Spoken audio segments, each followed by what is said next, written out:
I mean, think of all the people in your life. When's the last time you told them, hey, thank you. Thank you for being alive. Thank you for being healthy and being next to me. I mean, for a second, let's close our eyes and just think of a name. Think of a person that maybe you haven't talked to in a while or haven't seen in a while. And just mentally say, thank you. And hey, maybe once you come home, you can say it in person. But, there's always someone in the shadows like that we sometimes forget about. There's always someone on the flip side of the coin. There's always a light to every darkness. There's always someone you can call or someone you can text to just say thank you. And sometimes it's a friend, a family member. And sometimes it's an emergency responder. Well, let me introduce you to our next speaker, Balli, Humanity in a Call.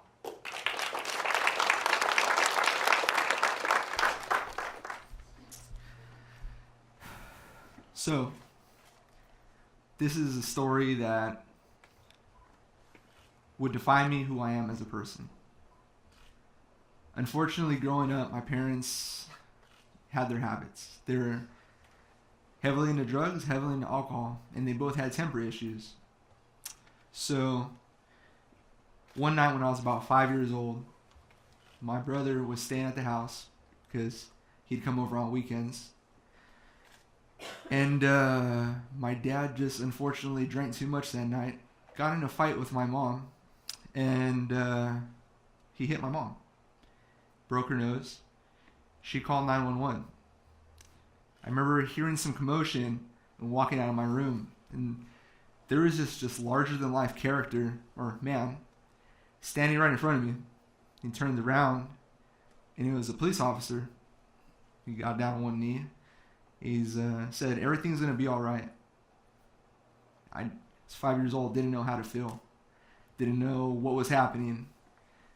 But he told me, your father's going to go away for a little bit, but everything's going to be all right.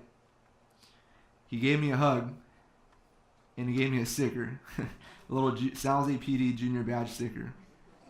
And I'll never forget that man's name. His name was Jason. So growing up, I didn't agree with the way my father was. I seen that, and I knew when I became an adult, I didn't want to go down that path. There was just something in me that wanted more out of life. And anything I did to try and make my dad proud, it was never good enough. So my junior year of high school, I started playing football. And one weekend, we did a benefit car wash. And after that, we wound up going to my head coach's house to go do some community service hours, which was just trimming his tree because he didn't want to do it himself. And after that, he gave me a ride home. As we pull in the driveway, he looks at me, and I'll never forget what he said. He looks at me and he's like, Ryan, how long have you lived here? I'm like, my whole life, coach. He's like, oh, I arrested a man here once, about 15 years ago. And I looked at him and was like, I know, coach, that was my father. So it turns out, by coincidence, the man that arrested my dad just so happened to be my high school football coach. And then after that, our relationship just took off. And especially after he found out that I wanted to be a police officer just like him. And I don't know what it was, but he took me under his wing. Doesn't matter, any time of day, he would call, asking, are you okay? Do you need anything? Do you need me? No, I'm okay. And to this day, he's still like that. So, backtrack about a year and a half ago. I was in Las Vegas at a music festival for a week. And I was going to fly from Las Vegas, to Los Angeles. But so waiting at the airport, I was on Instagram, and I seen an ad for Los Angeles Police Department. They were hiring. So I get on the phone, I call Jason, I'm like, hey, what do you think about this? And I'll never forget what he said also too. He's like, Ryan, how bad do you really want it? So I'm okay. It's like, go down, take the test, See what happens. All right. Yes, sir. Hang up the phone, fly to Los Angeles. Next day, I go down and take the written test. And the hiring officer there, he's like, looks at my driver's license. You're from San Jose? Yes, sir. Are you sure? Yes. He's like, all right. So I take the test. After that, he's like, hey, you come here. Yes, sir. He's like, here's this number. Call them tomorrow. You're going to want to set up something that's called expedited testing. Okay. I didn't know what that was. He didn't really explain it. But the next day I called that number. And this lady answered the phone. I told her, oh, my name is Balli. She's like, no, it's not. Excuse me, ma'am? Your name's not Balli. It's pronounced Balli. My, ma'am, with all due respect, how do you know that? I have never met anybody in my life that knows how to actually pronounce my last name because it's in Spanish. Nobody ever thinks that. She's like, oh, do you know Ruben? I'm like, yeah, actually I do. That's my cousin. She's like, that's a really small world because he's my best friend. I just moved out here from Texas. I'm like, oh my goodness. So she told me, okay, look, you need to do this, this, and this. I want to call you 2 weeks before you due to come back out here to Los Angeles. I want to make sure you do everything you need to do. If you have any questions, here's my personal number. Just give me a call. I was like, oh my goodness. So I get on the phone right after I call Jason. And I'm like, hey, they set me up a date for all my testing. He's like, you're lying. No, they didn't. I'm like, yes, they did. He's like, oh my God, you got in. So, how do you know this? We don't know. He's like, no, stay positive. You got in. Okay. So the day comes, I fly down to Los Angeles. I do 6 months of testing in 4 days. And I passed it all. Aced it. And so I come back to San Jose. And I arrived at the airport around 3 o'clock. Got home about 4:30. I remember walking down to my, where we have the mail. And I opened it. First letter I pulled out from the Los Angeles Police Department. I'm like, okay, maybe it's just some junk mail they're sending, whatever. I open it up. The first thing I see is congratulations. It's like, oh my goodness. I read the letter. And apparently they liked what they seen. And I got into Los Angeles Police Department. So I call Jason. I'm in a panic. I call him. Would you surely know it? He doesn't answer the phone. Just like a parent. I call him again. Nothing. You're killing me. So I text him 911. Call me now. And would you surely know it? As soon as that happens, he calls me. He's like, oh my God, what's wrong? Are you okay? I'm like, are you sitting down? And he starts kind of like freaking out. Like, what's wrong? Tell me what happened. I'm like, are you sitting down? He's like, yes, I'm sitting down. What's wrong?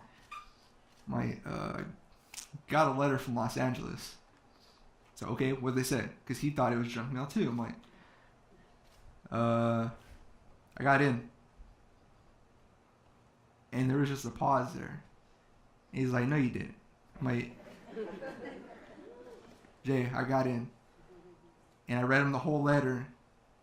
And there was just another pause. And I can hear him tearing up. And never forget what he told me. He's like, Ryan, I'm so damn proud of you. We had a conversation for a good half hour. And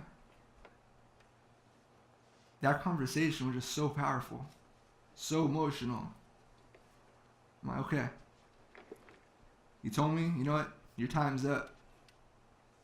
Go down to Los Angeles, do your thing, have fun. You're going to follow my footsteps. And when the day comes, I'm passing you the torch.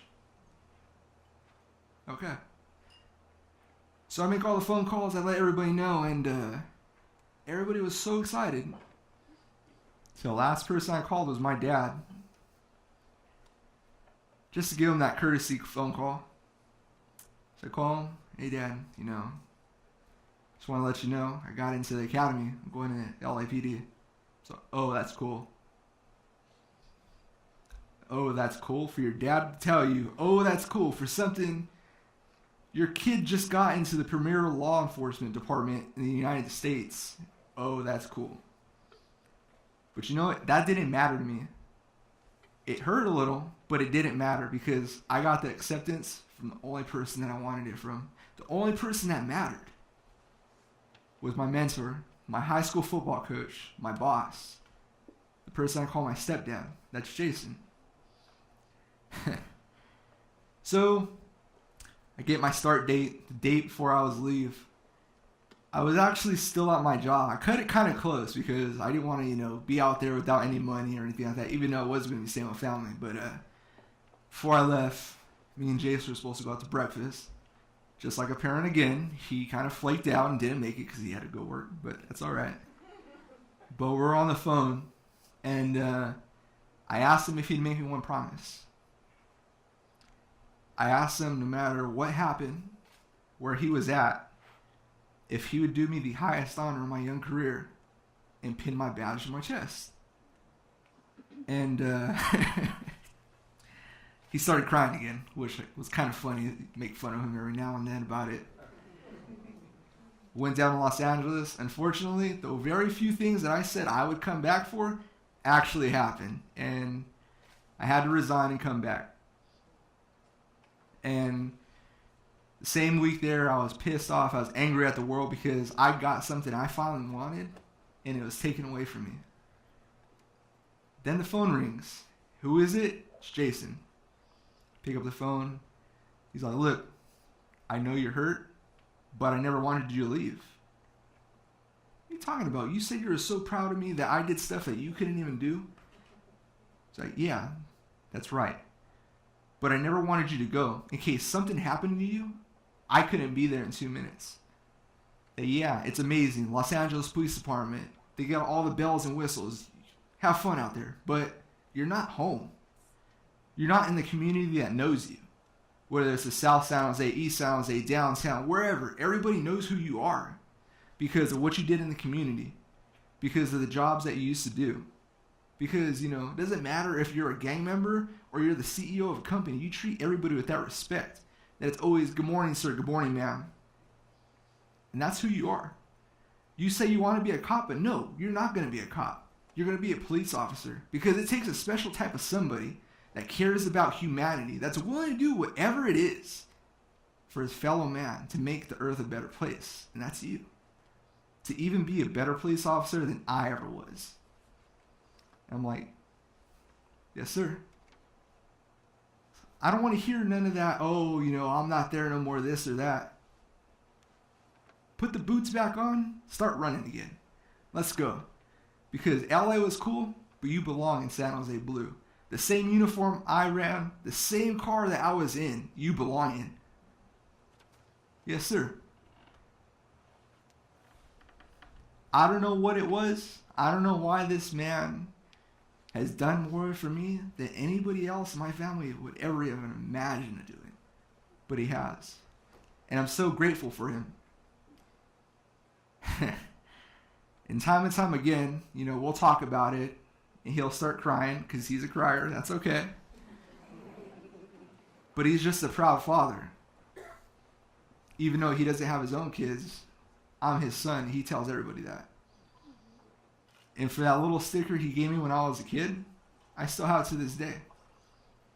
Until the day that he puts my badge on my chest is the day I'll let that sticker go. Thank you.